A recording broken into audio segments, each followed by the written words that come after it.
Anton, se vandag se vraag is ek is in my 40's, 50's en ek voel verlore. Wat gaan aan? Oh, ek hou jou van. Goed, toe maar ek moet nie nou praat nie. Wat gaan aan, Anton? Wat kan die moontlike opsies wees? Jong, ek dink dit is iets wat ek so baie keer hoor in hierdie ouderdomsgroep mense in hulle 40's en 50's. Want hulle voel, joh, hierdie is so anders as wat ek van tevore ervaar het. Ek, soos jy sê, voel verlore. En ek dink ook dat dit iets is wat so half ewe skielik net 'n bewussyn geword het van nou wat nou? Waar gaan ek nou vorentoe? Ek dink die dinge wat ek van tevore nagejaag het of wat sin gemaak het, wat betekenis gehad het, voel ewe skielik nie meer vir my so belangrik nie. En ek dink die belangrike punt vir my is dat dit is nie alleen normaal om in hierdie tydperk so te voel nie. Dis eintlik 'n ontwikkelingssielkundige proses wat plaasvind in hierdie tyd. Mense sal baie maklik sê, maar is dit nie nou net 'n midlife crisis nie? En dit kan wees. Maar ek dink dit is belangrik om dit te verstaan wat dit beteken. En dit gaan al terug na Elliot Jaques se navorsing in die 1960s. Wat hy gesê het in hierdie tydperk van 'n mens se lewe, kom mens regtig tot die besef, alles is nie net romanties nie. Met die by huwelik, dis nie net maanskyn en rose nie. Die lewe wat ek so filosofies oor gedink het, daar's nou sekere realiteite wat meer na vore kom, en dinge wat ek moet hanteer. En ek dink ook dit is baie keer daardie besef dat ek gaan nie vir altyd hier wees nie. So weer eens, wat is belangrik nou? En ek dink in hierdie tydperk begin mense baie keer bewustelik, maar ook soms onbewustelik hulle lewens herevalueer, amper soos 'n interne audit wat hulle doen. En ek dink ongelukkig is dit ook so dat baie mense nie noodwendig hou van wat hulle dan ontdek nie. En ons het al vele kere gepraat ook oor laat diagnoses en ek neem aan dit gaan nou onder hierdie val, maar nou dit sal net ekstreme goed wees soos 'n midlewe krisis of menopause waar dit is nou jou hormone, dis 'n fisieke ding en dit is hoekom sekere goed gebeur. Maar wat ons nou vandag van praat is oor die algemeen. Die algemene 40's, 50's wat nou begin vra en sommer ek dink kollektief ook vra van waar is ons in die wêreld, waar is jy as 'n individu? En soms is ons maar ongelukkig, ja, soos jy sê, met waar ons is. Of Ja, soms verskil jy van jou lewensmaat of verhoudingsmaat met waar jy is in die wêreld. ja. Waarna moet 'n mens kyk om te voel, wag, miskien top ek te veel hieroor, miskien affekteer dit my te veel, of is dit mens maar net hier deurgaan. Mens moet nou maar net aanhouer wen. Ja, gaan dit net tyd vat, gaan dit beter raak. Ek dink dit is belangrik vir my om ook bietjie terug te gaan na van die groot geeste in sielkunde toe, soos Erik Erikson, wat ook beskryf het hierdie middelvolwassenheid wat 'n stryd is teenoor ons generativity, met ander woorde ons vermoë om te genereer, en dan aan die ander kant stagnasie. So ek dink waar ons in die vroeëre jare van volwassenheid amper hierdie vraag gevra het, hoe bewys ek myself? Hoe maak ek seker dat ek 'n goeie werk kry? Hoe maak ek seker dat ek suksesvol is in wat ek doen, of dat ek hierdie motor kan koop of wat ook al? Dink ek die vraag wat nou baie keer in hierdie 40's, 50's jare na vore kom, is baie meer vrae van dra ek werklik by tot iets. So jy is nie meer die jong man of vrou met soveel baie potensiaal wat nou raak gesien wil word nie. Jy mag dalk 'n ouer wees met jonger kinders of dalk selfs tieners wat soms uitputtend kan wees. Jy is nie meer hierdie nuwe professionele ster in jou sport of in iets wat jy van tevore was nie. Jy weet, dit is nou 'n bietjie dinge wat bietjie afgeplat het. En dan ook baie keer kom mens by 'n punt wat jy agterkom, maar jou ouers raak nou regtig ouer. So nou het jy nie net 'n verantwoordelikheid ondertoe na jou kinders byvoorbeeld nie, maar nou het jy ook 'n verantwoordelikheid in die familieboom boontoe, waar daar sekere dinge is wat jy sien nou vir hulle moeilik raak en jy dalk meer verantwoordelikheid wat jy daar moet neem. En is interessant dat daar navorsing praat so van 'n U-vorm van geluk. So as jy nou dink, visualiseer hoe lyk 'n U, dan is dit die laagtepunt van die U is hier tussen 45 en 55 met navorsing. En ek dink dit is baie as gevolg van hierdie verantwoordelikhede wat ons moet dra. Hulle praat van die sandwich generation tussen die kinders en die ouer mense wat ons nou so half in die middel vas is.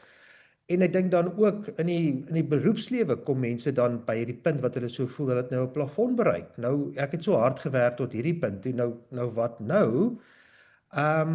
Fisies weet ons liggame begin dalk so 'n bietjie krakerig raak, ons knieë is nie meer so gemaklik nie. En ek dink weer eens terug na die filosofiese kant, daardie drome wat ons altyd gehad het van alles wat ek gaan bereik en wat ek gaan doen en ek gaan oor die wêreld reis en so voort. Begin ons dalk nou besef maar daardie drome is dalk nie noodwendig 'n realiteit nie. So hierdie tyd van midlife of midlife crisis is baie keer 'n tyd wanneer jy nie noodwendig fokus op jou drome nie, maar dalk meer na jou moontlikhede en dalk ook later begin kyk na waarskynlikhede. Wat is die dinge wat nog waarskynlik is wat jy kan doen? So dit is hier waar ek dink jou drome en jou realiteite 'n bietjie mekaar vashardloop en jy moet nou kyk in terme van okay, nou wat doen ek hiermee en wat is nou belangrik soos ek vorentoe gaan? Ek kry baie keer die gevoel en jy het dit nou vlugtig ook genoem, maar dat wat jy sal sien in jou praktyk en ek dink wat mense sal bewoord is, hulle voel nou, meh, daarvan, okay, ek het die huis, ek het die kinders, ek het dalk nie die huis nie, ek het dalk nie die kinders nie, alles is nou maar wat dit is, hier is ek nou, duidelik is ek nou oud, tussen aanhalingstekens, dis nou klaar. Wat nou? Ek bedoel, ek gaan tog nou nie 'n nuwe beroep begin nie, of ek gaan nie 'n nuwe bees, ek is te moeg, ek is nou te oud. Terwyl ons kan almal natuurlik getuig en baie mense wat hier luister sal ook vir jou sê 40s en 50s is nou nog nie oud nie. Ja. En dan gaan nog so baie in jou lewe gebeur. Dis net mens voel nie so nie. 100%. En ek dink 'n belangrike gedeelte, as ek net vinnig teruggaan na die brein toe, ek dink in jou 20s en 30s is dopamien daai goeie gevoel hormoon chemikalie wat inskop. Baie keer wat jou dryf dat jy vinniger dinge wil doen, beter dinge wil doen, akademies wil presteer, jy wil jou graad cum laude doen, jy wil 'n prys wen by die werk en so voort. Maar as jy nou bietjie later aanskuif hier in jou middeljare, 40s, 50s, dan voel jy die eksterne sukses dalk nie meer so great as jy nou nog weer 'n plaatjie kry wat jy nie op muur kan sit of so voort nie. En dis nie omdat jy depressief is nie. Dit is nie depressie nie. Maar ek dink dis baie meer omdat jou brein interne begin vra wat maak nou saak. En dit skuif van die vraag van hoe wen ek amper na hoe speel ek. So en ek dink dit is daardie ding wat weer belangrik is om vir ander mense ook daar te kan wees. So ek vra soms dit vir mense. So kom ons sê jy tree af oor 10 jaar. En is jou laaste dag by die werk. Wat wil jy graag hê moet mense van jou sê? Wil hulle sê, "Yes, like hierdie ou was baie ryk geweest, hy het baie geld gemaak. Hierdie ou was baie slinks geweest. Weet jy wat, hy het altyd 'n skelm weggekry om goeders uit te sorteer of so voort. Hierdie was altyd die ou wat eerste op die kantoor was of laaste op die kantoor was." Gaan dit vir jou die dinge wees wat belangrik is? Of gaan dit dalk wees dat mense vir jou sê, weet jy wat, hierdie ou het altyd by my ingecheck en gevra hoe gaan dit met my? Hierdie ou was 'n mentor vir my as ek iemand gesoek het om mee te praat. Ek kon sien dat hierdie persoon soms nie daai in beheer sterk masker opgehad het nie, maar regtig ook geraak was as iemand anders deur moeilike tye gaan. En ek dink enige persoon kan besluit, weet jy, die keuse in terme van wat gaan vir jou op die lang termyn meer waardevol is. Was dit die sukses, die besig wees, die geld maak, of gaan dit meer wees in terme van teenwoordig wees, eerlik wees, en dalk ook die moed gehad het om sekere dinge aan te spreek wat dalk nie reg was nie.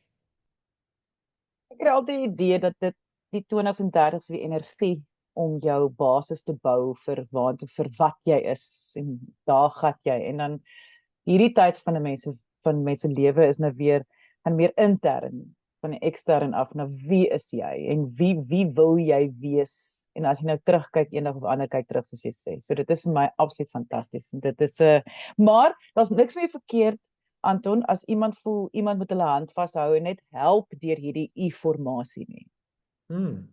Absoluut, absoluut. En ek dink 'n belangrike ding vir my is dat as jy dan nou verlore voel, onseker is, weet, hoekom is ek met hierdie mens getroud? Hoekom is ek in hierdie werk? Moes ek nie dalk iets anders te gedoen het nie? Is dit jy weet nie meer nie. Wat nou? Weet daai tipe vraag. En dis my belangrik om te sê dis nie 'n teken van mislukking nie. Ek dink dit is baie meer 'n ding wat gebeur wanneer jy groei. Ek dink selfs wanneer jou identiteit te klein word, wat jy hierdie beskrywings het van jy is nou 'n rekenmeester, jy is 'n pa van 2, jy is die ma wat altyd die skoolruns doen en so voort.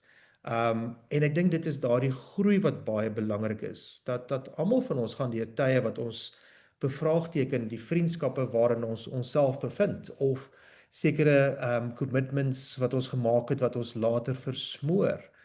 Maar dis nie dat jou lewe gemors word nie. Ek dink dis belangriker meer om te sê, dis dalk nou juis 'n tyd om weer te kyk na jou keuses, na jou waardes.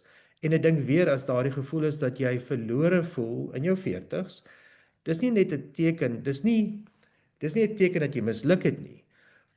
Maar ek dink dit is dalk die eerste keer wat jy stil genoeg raak na daardie energie van jou 20's en 30's, wat jy dalk tyd maak om na jouself te luister en dalk, soos jy sê, te reflekteer, nie net deur te druk nie, maar dalk net 'n bietjie 'n audit doen van waar is jy nou? Wat is belangrik? Wat is die waardes wat jy wil saamleef mee in jou gesin, met jou kinders, met jou mense naby jou, met jou ouers? En wat is die dinge wat jy voel jou dalk beperk? Wat is die dinge wat jy graag wil aanspreek? Dit help nie jy beklei daarteen nie, want die wêreld daar buitekant gaan nie noodwendig verander nie. Maar dis dalk juis in hierdie tyd wat jy op die onderpunt van die U-kurwe is, wat jy dalk vir jouself belangrike vrae gaan moet vra en belangrike keuses moet maak. Indien jy enige vrae het, kan jy e-pos stuur na lise@wieisek.co.za. Ek sê baie dankie aan Anton Bemer. Hy is 'n kliniese sielkundige van Stellenbosch. Al sy besonderhede is beskikbaar by hierdie gesprek, so gaan kyk gerus hoe om kontak te maak met hom. Ek sê baie dankie vir almal wat gekyk het, deel dit. Mens weet nooit wie het nodig om hierdie te hoor, net volgens my ons almal gaan hierdie ouderdom tog maar wees, so daar is dit nou vir ons. Ja, die heel belangrikste, soos altyd, kyk mooi na jouself.